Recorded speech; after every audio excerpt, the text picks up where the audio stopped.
Calzeranica Calisio.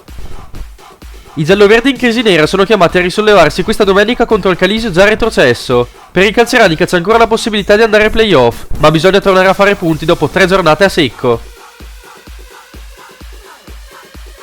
Civezzano Aquila Trento. Gli Aquilotti hanno vinto il campionato e possono scaricare la tensione in queste ultime partite. Il Civezzano ha l'occasione di ottenere gli ultimi punti fondamentali per la salvezza diretta.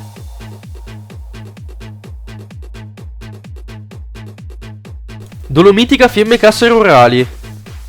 Continua la marcia degli ospiti, reduci da 4 vittorie consecutive. Una vittoria oggi sarebbe importante per difendere la seconda posizione, ma la Dolomitica cerca l'ultimo punto necessario per evitare i play-out.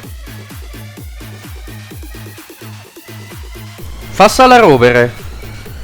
Si affrontano due formazioni che non hanno più nulla da chiedere al campionato. Il Fassa è fuori dai playoff, gli ospiti sono già retrocessi ma vogliono concludere degnamente il loro cammino in questa categoria.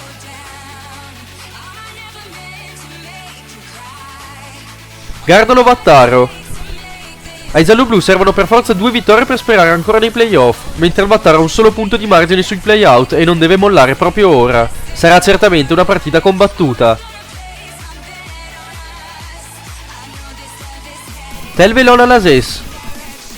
La vittoria di scorsa settimana ha dato respiro agli ospiti e ora serve solo un punto in 2 partite. Questa domenica però i gialloverdi non hanno alcuna intenzione di deludere il proprio pubblico all'ultimo turno in casa.